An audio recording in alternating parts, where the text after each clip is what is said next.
Welcome to the History of the World podcast. My name is Chris Hasler. And you're listening to Volume 2, The Ancient World. This is Episode 3, Ore.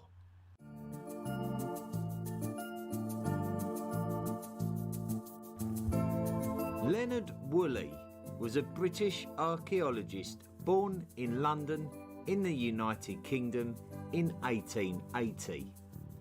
From a young age, Woolley knew that he was interested in archaeology and worked at British sites of Roman occupation before travelling abroad to work on sites along the Nile Valley and the Levant.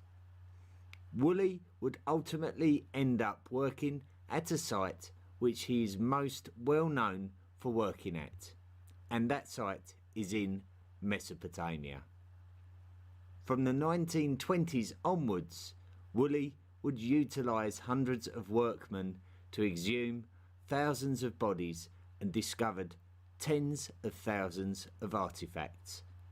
It was thanks to the work of a man called William Loftus that Woolley was posted to this site in Mesopotamia.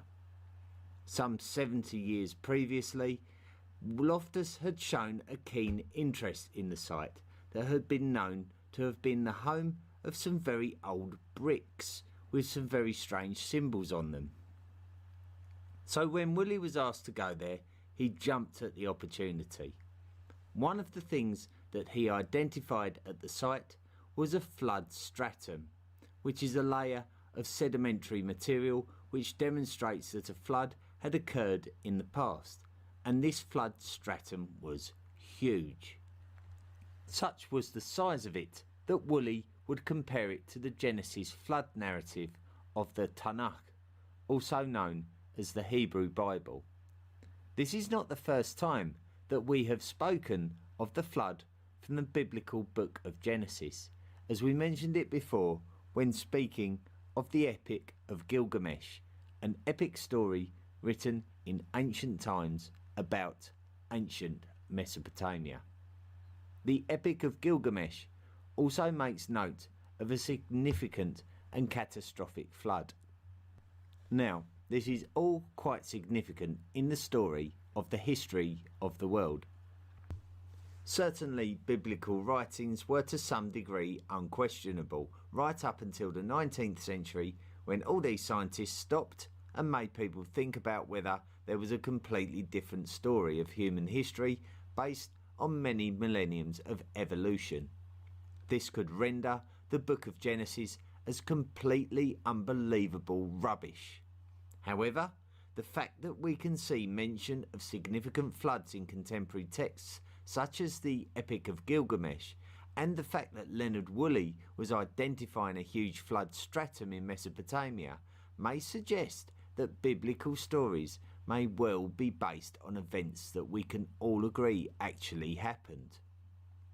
The site where Leonard Woolley was working when he identified the flood stratum was Tel El Mukayyar. As the name suggests, it is the location of a tell, which is a mound, most often created in these cases by the remnants of a city which once thrived there. Some believe that this is the site of Ur Kasdim, mentioned in the book of Genesis also, as the birthplace of Abraham. Abraham is the common patriarch of Judaism, Christianity, and Islam, the three Abrahamic religions. Therefore, today we call this site of an ancient city Ur, possibly the birthplace of Abraham, and possibly a city which witnessed a great flood. Ur was built on an ancient coastline, long since gone after hundreds of years of silting. It now sits inland. Excavation suggests to us that the site may have been occupied from around 3800 BCE, a time when Mesopotamia was moving from the Ubaid period into the Uruk period. Ur would have been a city that was humbly growing and developing throughout the 4th millennium BCE and into the 3rd millennium BCE, where the city began to flourish. Wealth and imports.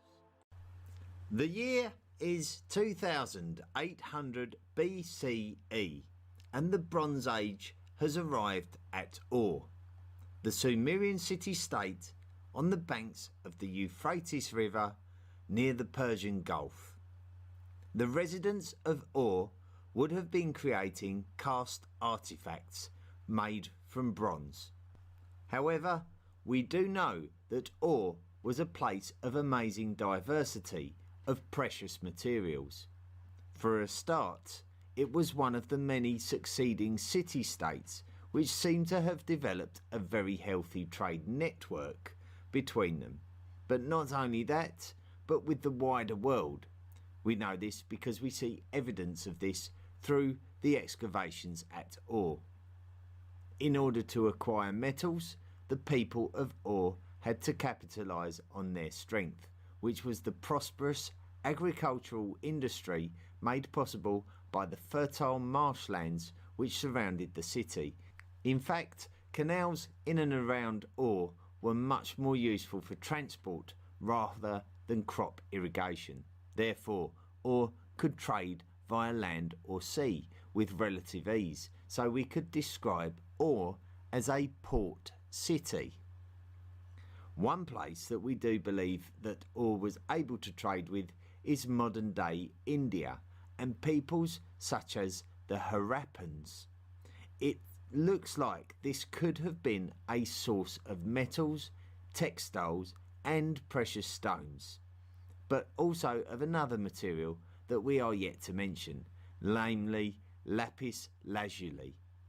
Lapis lazuli was definitely being imported to Sumer.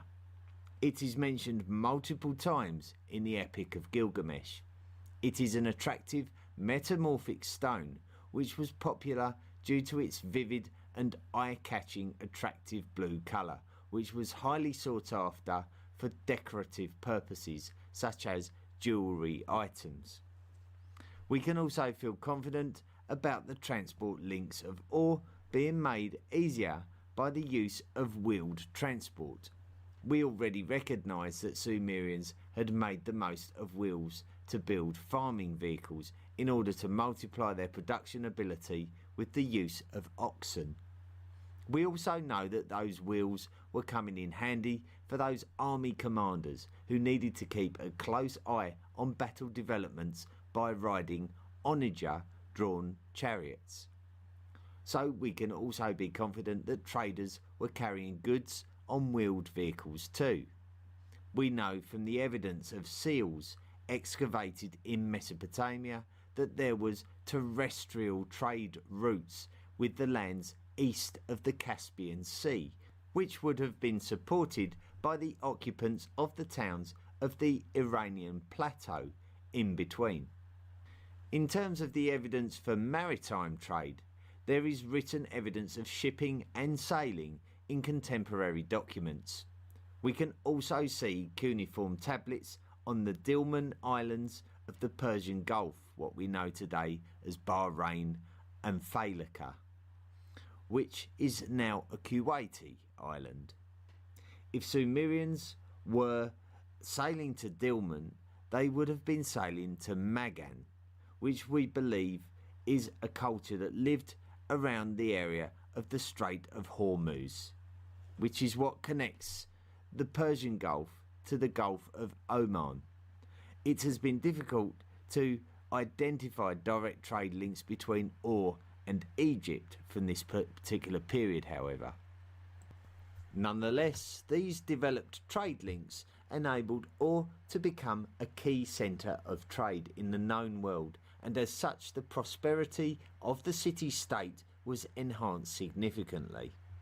The canals of Ur would have more likely have been shipping canals as opposed to irrigation canals, symbolising the sheer significance of Ur as a trading post and the successful management of ore and its economies. The wealth of ore can be identified through some of the excavations from the burial sites. Royal Cemetery at Ore. It was during the 1920s that Leonard Woolley would stumble across an extremely significant burial site.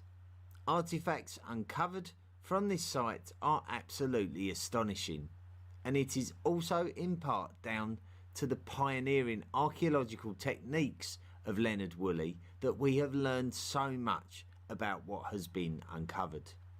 The cemetery that Woolley discovered at Ore was the site of over 2,000 burials, so it was very significant in size. Some of the burials appeared to be quite ordinary. Others, on the other hand, are considerable. An example of this would have been the grave of Puabi. So who was Puabi? Well, Puabi is a very interesting character. Puabi is in fact an Akkadian name, and cylinder seals found inside her tomb suggest that she may have been a queen or a priestess. Queen Puabi's grave is something of great wonder. Her headdress or crown is an ornate floral adornment made from gold. But much more wonderful than this is the incredibly diverse collection of jewellery. Gold and silver were present among the jewellery, as well as the previously mentioned lapis lazuli, the vividly blue rock that would have likely reached Ore through long distance trading.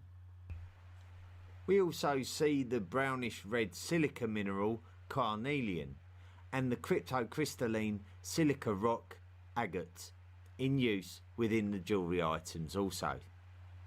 If that wasn't astonishing enough in itself, the surrounding pit of her tomb is even more dumbfounding and poignant.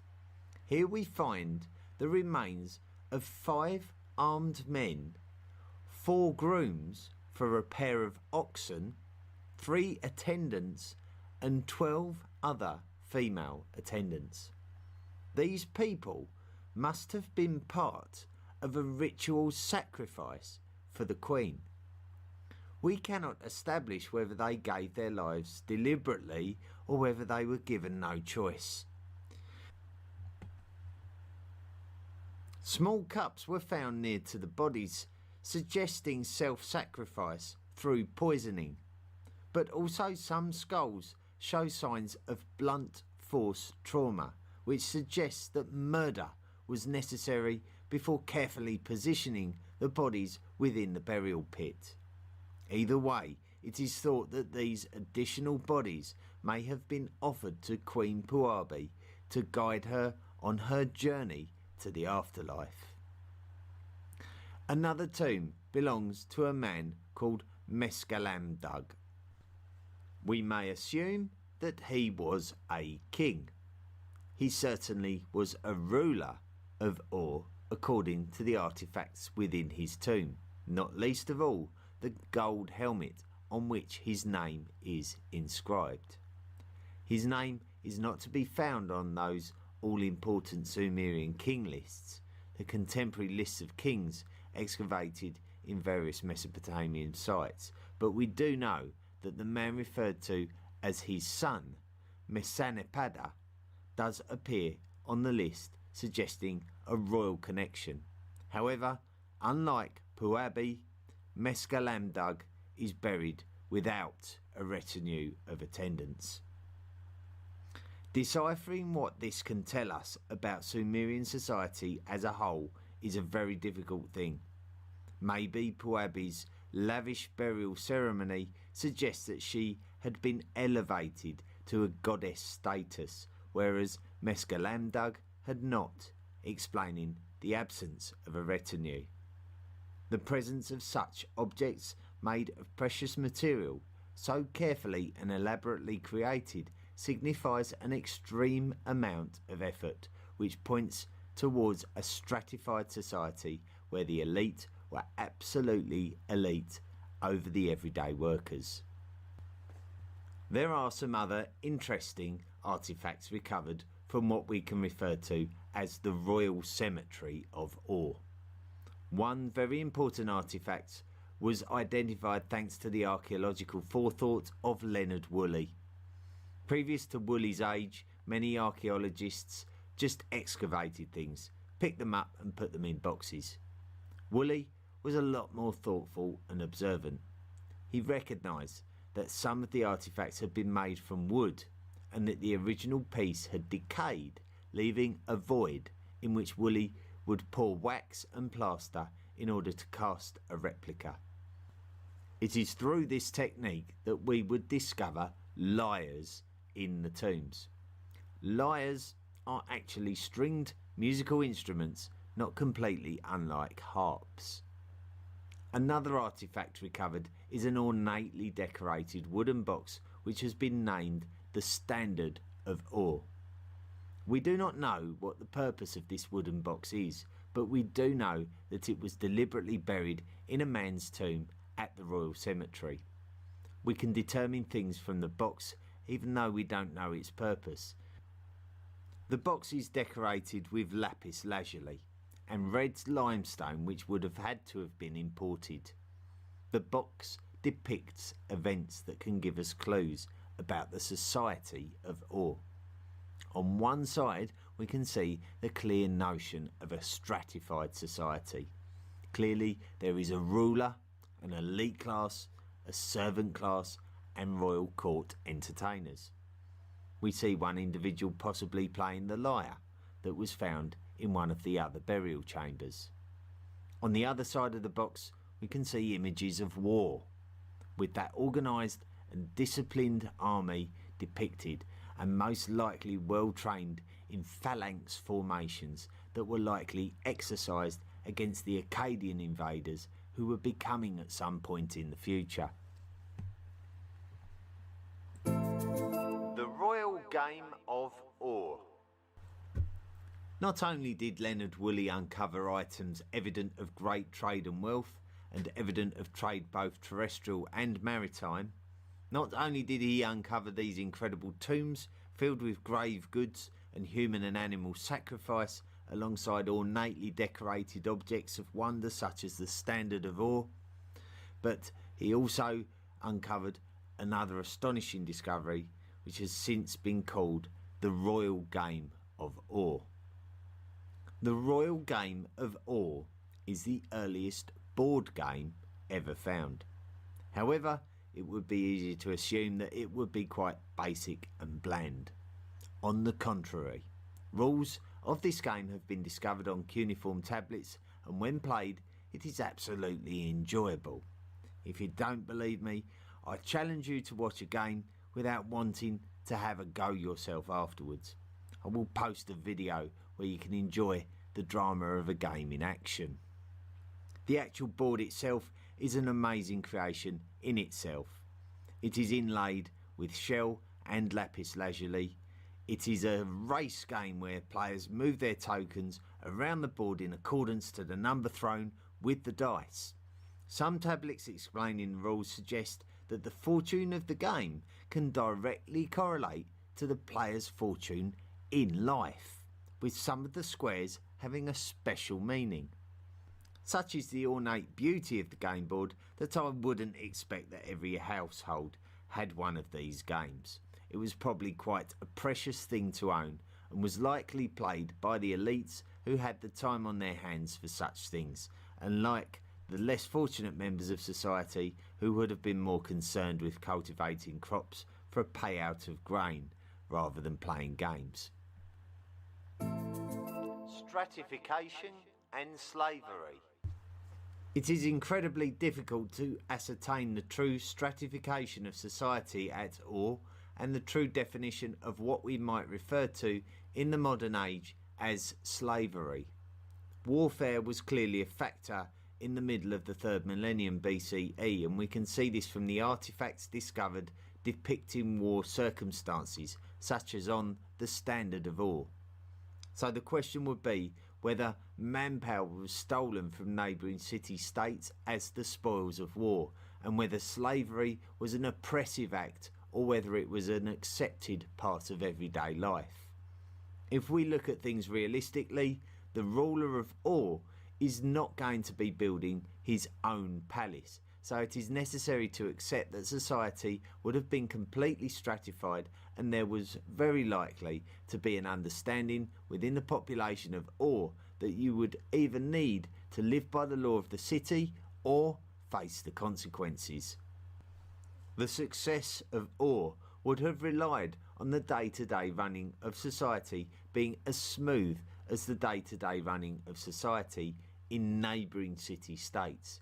If Ur had fallen behind in its progress, then that would have left it vulnerable to the prying eyes of other city-states looking to possibly take advantage of the wealth of the city.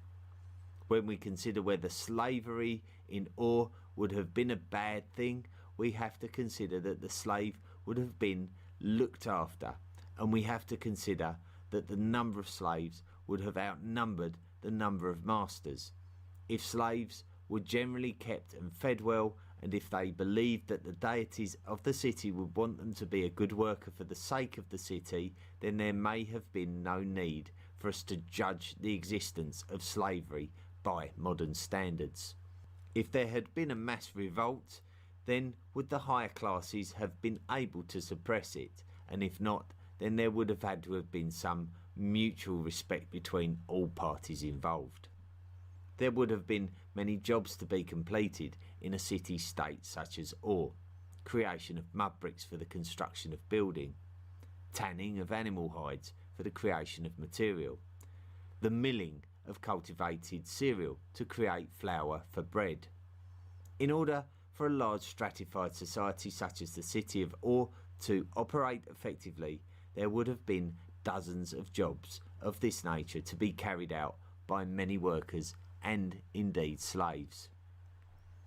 So we have established that Ur was, throughout the 3rd millennium BCE, a wealthy Sumerian city-state that had a stratified society headed by royal leadership, which oversaw the city's trade and industry by guiding and controlling the population, by utilising an elite class of governors to manage the day-to-day running of each of the city's main aspects, and an elite class of priests to consolidate the spiritual ethos of the city in respect of its deities. The history of Ur. During the early dynastic period of Mesopotamia, Ur was one of the major city-states of Sumer, and as such it would become the capital city of Sumer on more than one occasion. 2 pre-Akkadian dynasties are mentioned on the Sumerian king lists, although both of them do appear to be comparatively brief when compared to the dynasties of other city-states such as Uruk and Kish, for example. It was around 2300 BCE that Sargon of Akkad marched into Sumer and conquered all of the city-states one by one. Ur was included in this invasion and subsequently fell under the rule of the Akkadians.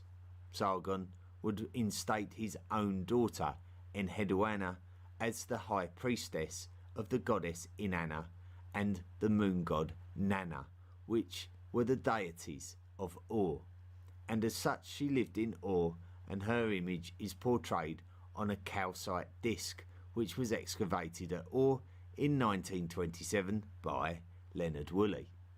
You can find out more about Enheduanna in Volume 2, Episode 2 of this podcast. As we also discovered in the last podcast, the Akkadians were in turn conquered by the city-states that they invaded, and outsiders who invaded the area, most notably the Gutians from the northwest, who were suggested to be ruling Sumer, even though there doesn't appear to be any real effort to socially reform or rule from within like the Akkadians did. This appears to have given the Sumerian city-states a chance to rebuild and consolidate their societies, and this was occurring in Ur as well as anywhere. It could have been an alliance of Sumerian city-states that chased the Gutians out of Sumer once and for all. Utu-Hengau appears to be one of the governors of the neighbouring city-state of Uruk, and it appears that he was the one accredited with the success of driving Tirigan, the last Gutian king mentioned on any Sumerian king lists, out of power. Utu-Hengau had a daughter, and that daughter married a man who is vital to our chronological story of Mesopotamia. That man was Ur-Nammu, and he would take the kingship back to Ur in what would become the notable Third Dynasty of Ur. The Third Dynasty of Ur. As we mentioned in the previous podcast, Utu-Hengau, the king of Uruk, who is accredited with running the Guti out of Sumer, lost his life by drowning. Ur-Nammu, the king of Ur, was there to fill the vacuum, and the Third Dynasty of Ur was underway. Ur-Nammu appears to have picked up a tough job. The Guti were not as cultured as the Sumerians and the Akkadians before them, and as such it does appear that society seems to have broken down somewhat. Organised society was suffering. Agricultural production was not under control. Cities had become comparatively lawless. It required a strong hand to get things back on track, and by all accounts it does appear that Ur-Nammu was the man to get things back under control. It may have been while Ur-Nammu was king that a particular law code was brought into effect, and we know this from some recovered stone tablets.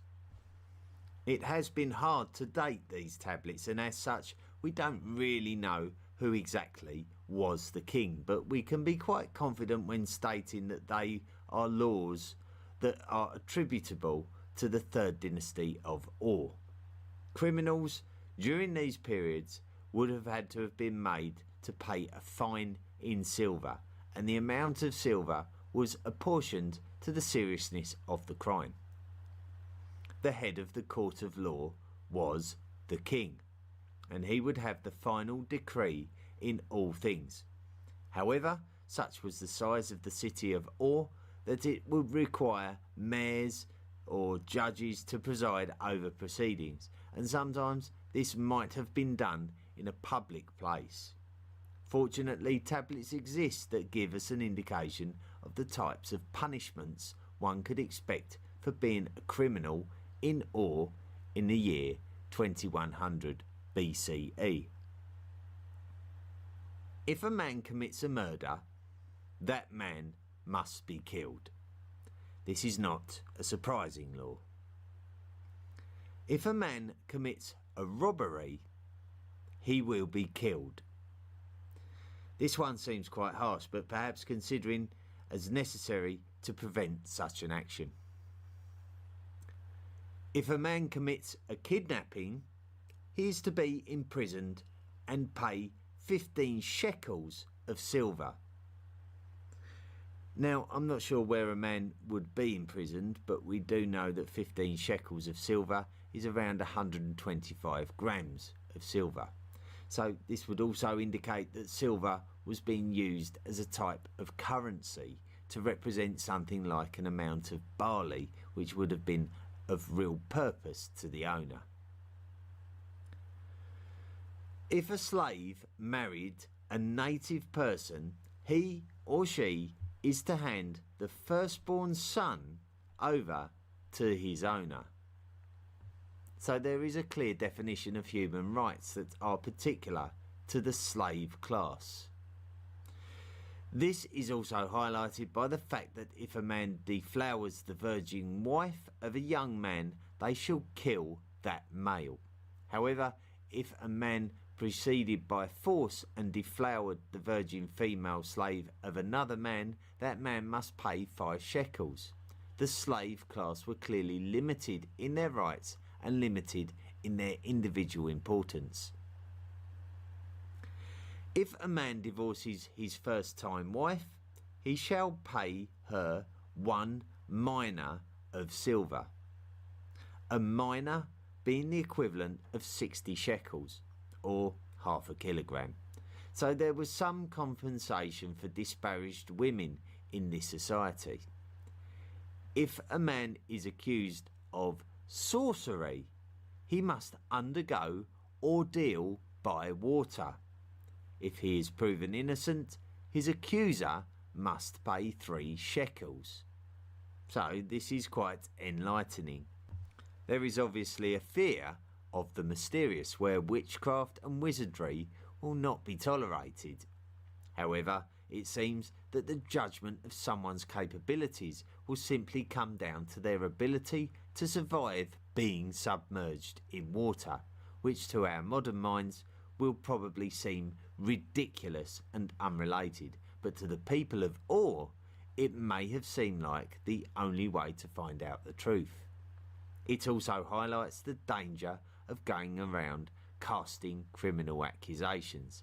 There is a fine if you are wrong, so slander will not be tolerated. If a slave escapes from the city limits and someone returns him, the owner shall pay 2 shekels to the one who returned him. So we can see how controlled the slave class was and how this control was encouraged. Violent injury of somebody else is subject to fines.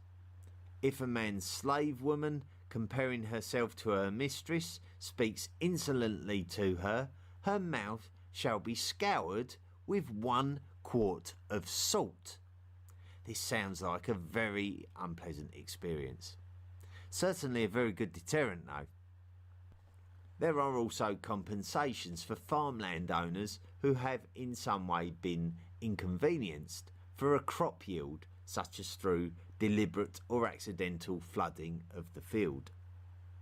So we can determine that there were some serious efforts made to control the population by law. However, as we have discussed previously, it is fundamental that society understands that the law is almighty, which is why the deities of the cities are used to enforce the law. The population must understand that they have a duty to their city, their king, and their city's deity. Ur-Nammu would take the initiative in Ur by building the Great Ziggurat. Leonard Woolley excavated the remains of the Ziggurat of Ur during his work there.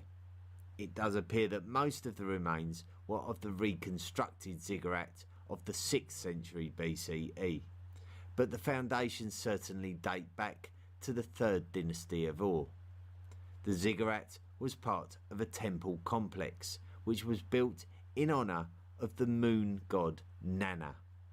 Nanna was traditionally the deity of Ur, but we know this because 200 years earlier, Sargon the Great, who established the Akkadian Empire in Mesopotamia, made his daughter Enheduanna the high priestess of the moon god Nanna, and she was based in Ur. Such was the scale of the project that it may well have been completed by Ur-Nammu's son Shulgi, but we do know that this was one of a number of ziggurats built in varying city-states of Sumer, which was under the influence of Ur. Previous to the ziggurats of the 3rd dynasty of Ur, these central buildings of temple complexes were thought to be quite humble by comparison. Shulgi. Ur-Nammu died in battle, and his death and descent to the netherworld has been recorded in poetry form on cuneiform tablets. The crown passed to his son Shulgi, who throughout his own long reign embarked on many a campaign to consolidate and expand this Neo-Sumerian empire, risen from the ashes of the destroyed Akkadian Empire which crushed Sumer in the first place. Shulgi understood the importance of his own self-image, and as such he would proclaim himself as a god. During this time, the city-states of Sumer were brought under the rule of the capital city of Ur, and the cities would be obliged to pay taxes to the state. Mari, in the east of modern-day Syria, on the shores of the Euphrates, and Elam, to the east of Sumer, were under the influence of the third dynasty of Ur. So during the 21st century BCE, Sumer was once again stable, strong, influential and organised. Great centres of manufacturing existed where thousands of workers were creating things like textiles, for example, and this would include a great many of the females within the societies. Wealth was being used to fund the further construction of canals, temples and palaces. Agricultural production was thriving, with flour, bread and beer being made with the produce. Silver was being used as a type of universal currency. Professional armies were being trained. The state was well established. So what went wrong? The fall of Ur. If we go back over the history of the region, we know that nomadic people from the west had always been a nuisance to the Mesopotamian occupiers. The Akkadian king Shah Kali-Shari certainly had his fair share of problems with these people who were considered to be uncouth by comparison to people of the organised societies of Akkad and Sumer. These western peoples were the Amorites, who were still living a very nomadic way of life without the organised, sedentary or agricultural lifestyle of the Mesopotamians. However, the Amorites had always looked upon the Mesopotamian societies as fair pickings, so if there were any spoils to be taken from the fringes, then they would do so, but the reality was that they were never really any kind of serious threat to the region, as organised societies of Mesopotamia could easily chase them out. However, something seems to have gone dreadfully wrong for the Neo-Sumerians during the 21st century BCE. One of the sons of Shulgi, who ruled as king, whose name was Shu-Sin, realised that the Amorite threat was becoming more and more serious and had to construct a wall to specifically aid in repelling the Amorite threat. The Amorites would continue their attacks, and quite why the threat was growing larger than ever before is not totally clear. Perhaps the Amorites had become more organised, become larger in numbers, or become more technologically advanced. Maybe a drought or a famine had weakened this Neo-Sumerian state. Either way, the attacks continued into the reign of Shu-Sin's son, Ibi-Sin. The Amorites appeared to have penetrated the Shu-Sin's wall, prompting Ibi-Sin to hurriedly construct fortifications at Nippur and the capital city of Ur. However, the empire was fragmenting under the pressure, and those cities that had become a part of the area of influence under the great rulers of the third dynasty of Ur were now breaking away and opting to fend for themselves. The Neo-Sumerian Empire was becoming even weaker, and it was eventually the Elamites from the east who dealt the killer blow by taking advantage of the weakened city of Ur and moving inwards. Despite Ibi-Sin's desperate attempts to strike a deal with the Amorites to save his skin and the remnants of the once great empire, the Elamites were able to capture the king and take him back to Elam, where he ultimately perished. As for the city of Ur, its demise was lamented as follows.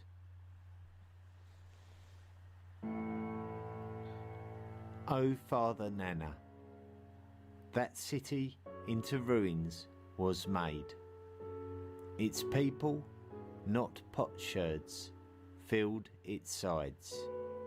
Its walls were breached, the people groan. In its lofty gates, where they were wont to promenade, dead bodies were lying about. In its boulevards, where the feasts were celebrated, scattered they lay. In all its streets, where they were wont to promenade, dead bodies were lying about. In its places, where the festivities of the land took place, the people lay in heaps. Or its weak and its strong perished through hunger. Mothers and fathers who did not leave their houses were overcome by fire. The young, lying on their mothers' laps, like fish, were carried off by the waters. In the city, the wife was abandoned, the son was abandoned, the possessions were scattered about. O Nana, Or has been destroyed, its people have been dispersed. In 1935, Sir Leonard Woolley was knighted for his contributions to the discipline of archaeology. And that concludes our podcast look at the city of Ur. Thanks very much for listening. I got a little bit carried away with that episode, so it's been a bit of a long one this week. I apologise for that. Lots of fascinating stuff with the first law codes that we've come across. Very interesting to read. And then also the Royal Game of Ur.